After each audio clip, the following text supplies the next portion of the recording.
now around the world, and across the UK. This is Big C's.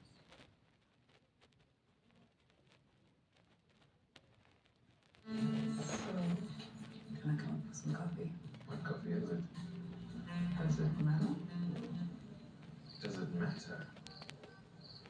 Once you've tasted Dow Experts, you won't drink anything else. Yes, it matters. Introducing the new Dow Experts Pure Gold 95-gram size. It's small, but that doesn't matter, right?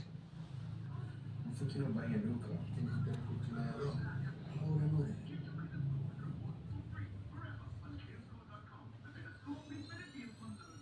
See?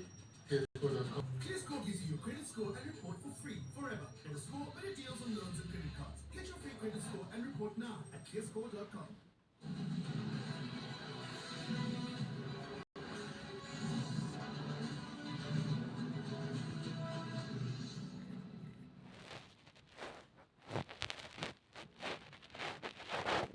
This is BBC News. We're going to head to the US through what we need to know about today.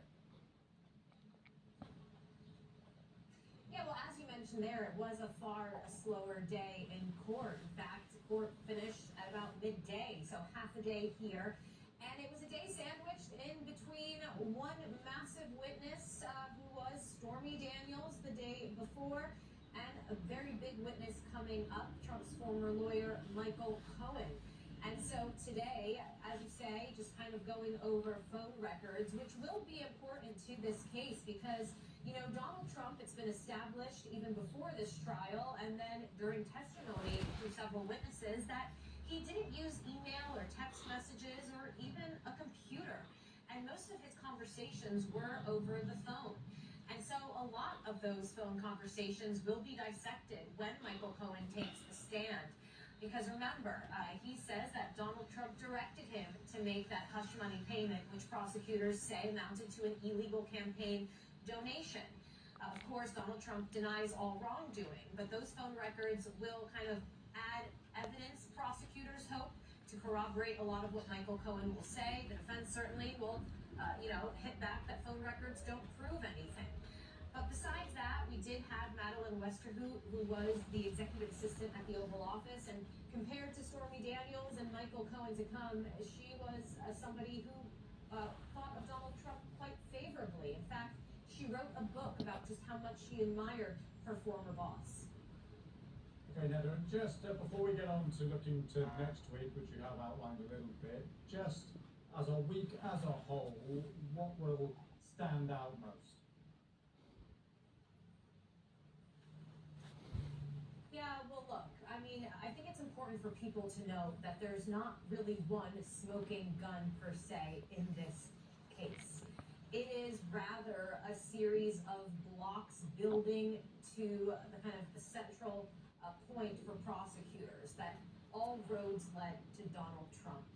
And so what we had today was, this week I should say rather, were a series of witnesses that tried to corroborate a lot of the prosecution's case.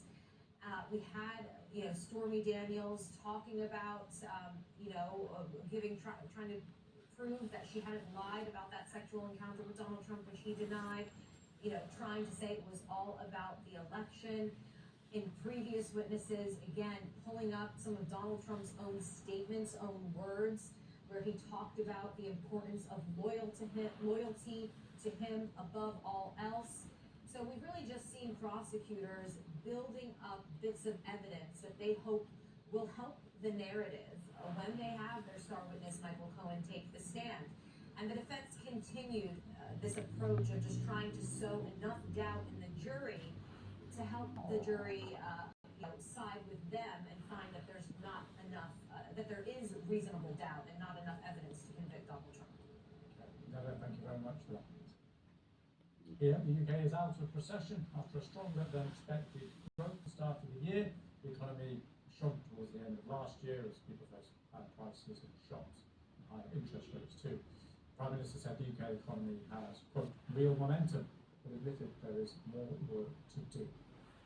Let's speak now to Vicky Price, Chief Economic Advisor at the Centre for Economics and Business Research. Research. Thank you very much for coming on the programme.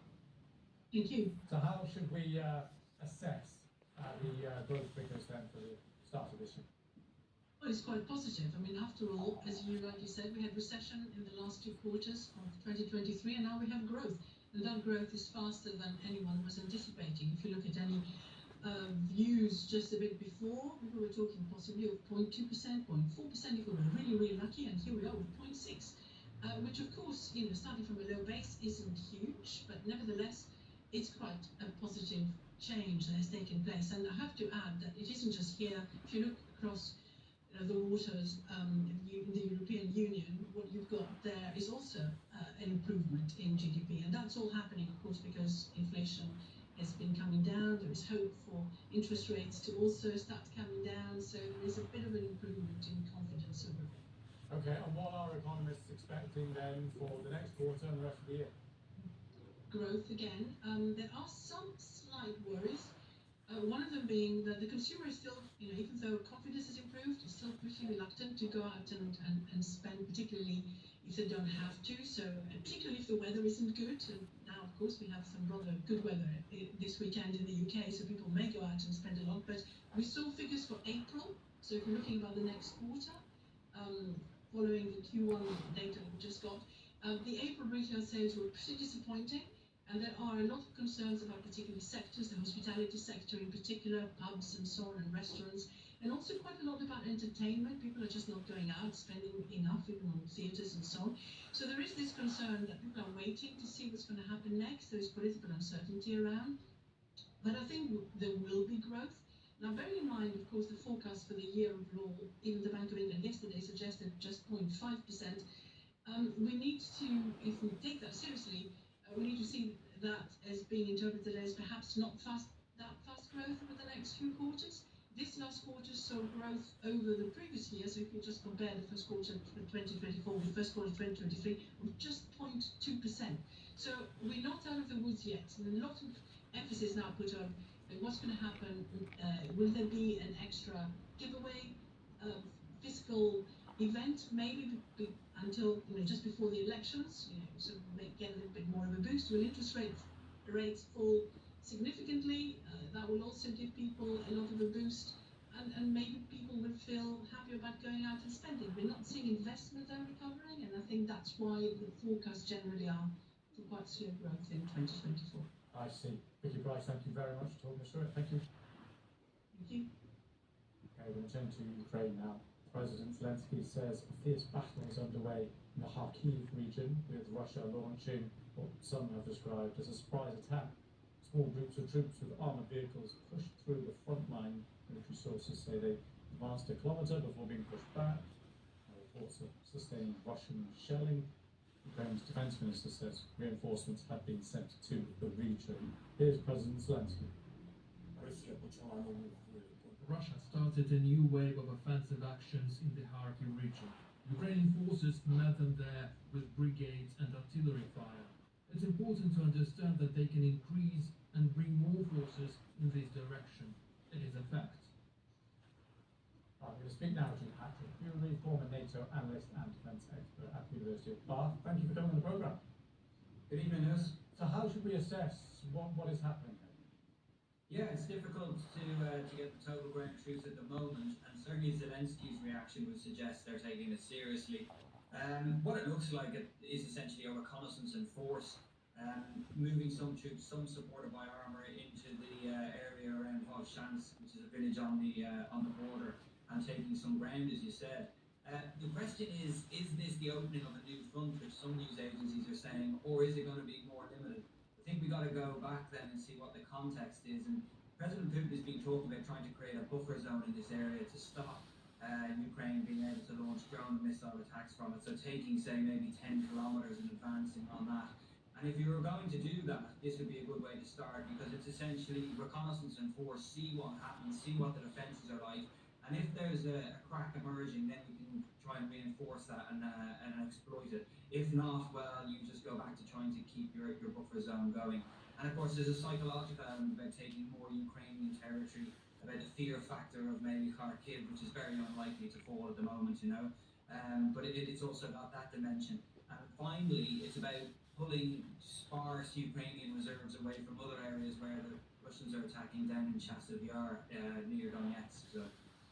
We've been hearing a lot about this temporary gap between US supplies, for example, getting into Ukraine. What would be expecting more incursions like this from the Russian side, trying to use that gap? Or is the whole idea of a time pressure because of this gap not actually bearing out? No, I think it's really important. Unfortunately, the aid didn't come when it should have back in October 23. The US large 60 billion, of which like 30 billion is actual military hardware that's going to go in or going to fund that. And that didn't come in. That handed a window of opportunity in terms of kit there, and especially defensive kit. We're talking about short and long-range air defense, HIMARS equipment, Patriot missiles, the whole gamut really, but mainly on stuff they need to hold the lines and secure the best to exploit that. And so the two areas people have been expecting is one never falling from the purpose of the mission. Them I go feel it harder when we rise up. Better do your homework and go wise up. So shake off your fear, cause that's a cut and clear. People from far and near, come and line up. Every day I hear the same song. So bless my hustle, bless my hustle every day. Bless my hustle, bless my hustle all the way. Good luck, my comrade, and you are in from by maybe do a large offensive towards the end of the summer. That's better, Mana tipsichi, spoiler for 3, tuko na leka boss. Leo ni kufinish kumalo, kufinish kumalo. Leo ni kufinish kumalo, kufinish kumalo, kufinish kumalo. Leo ni kufinish kumalo.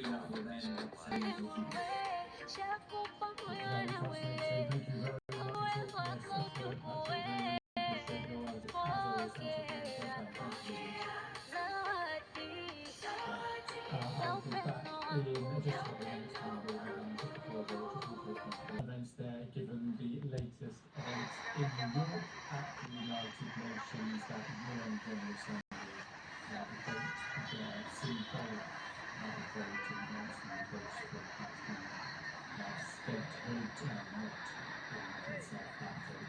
Restoring that quite serious support for that principle with a post-mortem reaction from state of Cyrus and Rome. This is big news.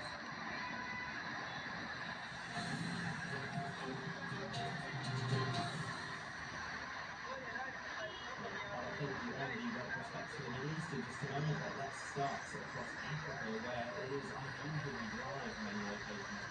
This is the area centre of Africa. Yes, some stretches storm clouds across some central parts, but I should really say lots of showers across this central slice right now. As you can see from Saturday's forecast, those showers really will not materialise. So just a story of hot sunshine and some exceptional temperatures. So I hope some of those temperatures fall Saturday, partly not too 43 degrees, 35 there in Khalsa. Now, as we take a look further ahead, in Dakar, we could hear some sunshine. Temperatures here it's going to be 20 Celsius. We've got some showers coming from the Thursday, Monday and Tuesday. Elsewhere in Kinshasa, we'll see some showers starting to develop. Temperatures briefly touching 46 Celsius.